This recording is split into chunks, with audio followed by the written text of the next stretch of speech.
20% of the world's oil supply, gone overnight. Not a market crash, not a natural disaster.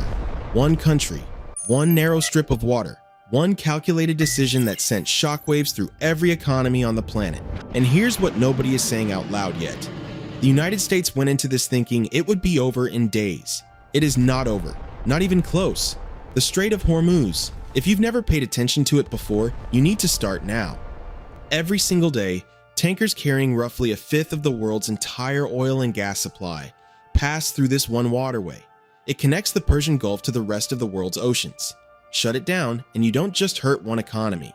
You hurt all of them simultaneously. That is exactly what Iran did.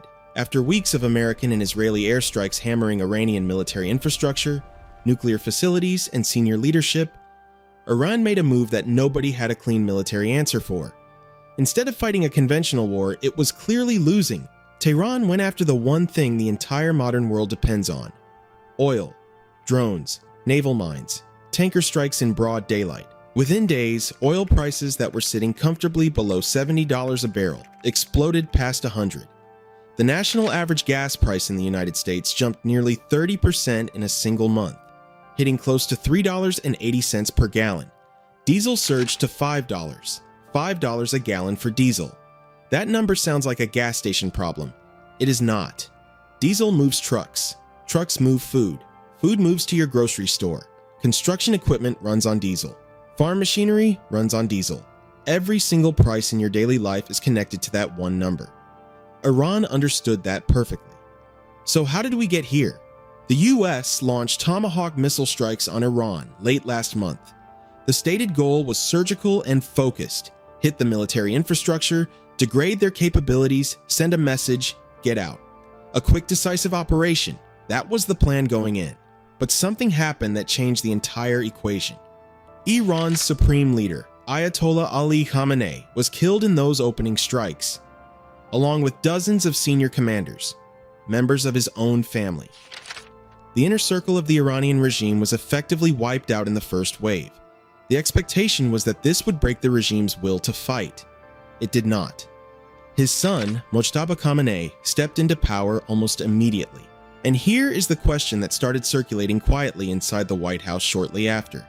Would someone who just watched his father, his family, and his entire inner circle get killed be more willing to sit down and negotiate, or less willing? The answer, 3 weeks into this conflict, is painfully clear. Since the war began, Iran has struck more than a dozen vessels in and around the Persian Gulf. A tanker was hit by an unknown projectile near the UAE coast just this week, suffering structural damage. Dubai International Airport, one of the single busiest airports on the entire planet, was forced to shut down for several hours after a drone struck a nearby fuel storage facility, sending massive plumes of black smoke into the sky.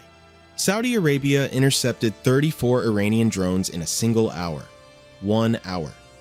A major natural gas field in the UAE was struck by a drone strike, triggering a large fire and forcing an immediate operational shutdown. The Strait of Hormuz is, for all practical purposes, a war zone right now. Here is where the story gets genuinely complicated. Trump called on US allies to step up and send warships to escort tankers safely through the Strait of Hormuz. He needed a coalition. He needed partners to share the burden of keeping the world's most critical oil route open. The responses came back one by one. Germany said no. Spain said no. Italy said no. The EU's foreign policy chief stated publicly there was simply no appetite to change the bloc's current mission in the region. These are not enemy states. These are decades-long partners and allies. Germany's chancellor went further, pointing out publicly that neither Washington nor Israel consulted Germany before launching the strikes on Iran. That is a significant and pointed statement from one of America's most important European partners.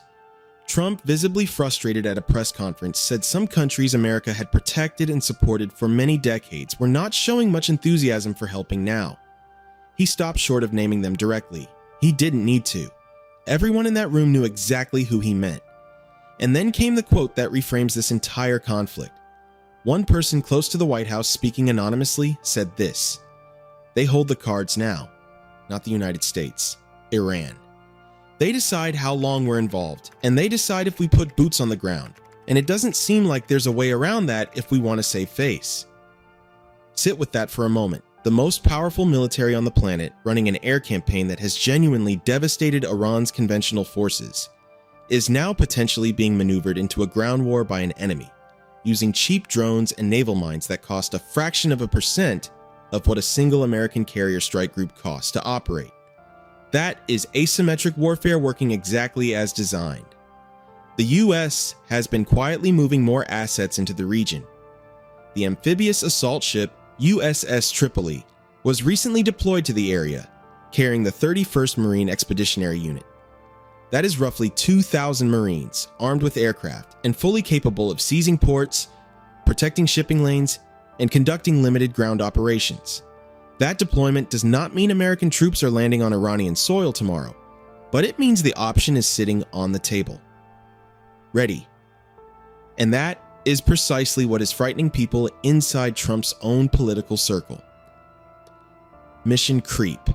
Two words that have haunted American foreign policy for generations. Iraq, Afghanistan. Two conflicts that started with specific limited objectives and expanded into something completely unrecognizable from the original plan. The concern now is direct. Securing the Strait of Hormuz fully may require securing parts of Iran's actual coastline. And securing Iran's coastline means American soldiers standing on Iranian ground. Trump's approval rating has already slid from above 50% at the start of his term down to around 40%. Some within his inner circle are privately drawing uncomfortable comparisons to past presidents who were consumed by wars they could not control or conclude. One source close to the situation said it plainly. He's seen that story before, and I think he knows exactly how it plays out politically. So what is Iran's actual strategy here? Its conventional military has absorbed severe damage. Missile infrastructure was hit hard. Nuclear facilities were struck. Dozens of senior commanders were killed. By any traditional military measurement, Iran has lost significant ground in this conflict. But Iran is not trying to win this war the traditional way. The Speaker of Iran's parliament said it openly this week. The Strait of Hormuz cannot return to what it was before. The pre-war status quo is over. That is not a desperate statement. That is a strategic one. Iran's goal is not military victory on a battlefield. It is to make the ongoing cost of this conflict high enough that the other side eventually loses the political will to continue. Disrupt the oil supply long enough, drive gas prices high enough, keep the economic pressure building, and wait. It is a calculated bet that economic pain travels faster than military momentum. Meanwhile, in Tehran, ordinary people are living through something entirely different from the geopolitical chess match being played above their heads. One resident, reached only through WhatsApp because internet access had been cut overnight across the city, described it simply, "People are being killed, just days before Nowruz. Nobody is in the mood to celebrate. When will this end?" Rescue workers were pulling survivors from the rubble of residential buildings in the city. Iran states that 200 children are among the civilian casualties from US and Israeli strikes. Whatever position you hold on this conflict politically, those are real human lives. Here is exactly where things stand today. Oil is trading above $100 a barrel. Western allies are not rallying behind the US operation. Iran is still actively striking vessels. Israel has publicly announced plans for at least 3 more weeks of strikes and says it has thousands of targets still remaining. Hezbollah has begun firing rockets from Lebanon following the death of Iran's supreme leader, opening a potential second front. Canada, France, Germany, Italy, and Britain issued a joint statement this week, warning that a major Israeli ground offensive would have devastating humanitarian consequences and must be prevented. Nobody currently has a clean exit from this situation. Trump has publicly oscillated between suggesting the conflict could end soon and warning of serious escalation if Iran does not reopen the strait. His Treasury Secretary briefly steadied oil markets by signaling some Iranian tankers would be permitted through. But the fundamental problem has not moved. The US has the most powerful military on Earth. Iran has the geography. Iran has the choke point, and neither side currently has an exit that does not cost them something enormous. One source put it directly, the off-ramps don't work anymore because Iran is driving the action now. That is the reality of where this stands. Not a clean victory, not a clean defeat, A conflict that began as a targeted surgical operation and has evolved into something far harder to define, far harder to contain, and far harder to end. The next few weeks are going to matter enormously. We are watching this unfold in real time. Stay subscribed, because the next move in this story is coming. And based on everything we just covered, when it comes, it is going to be significant.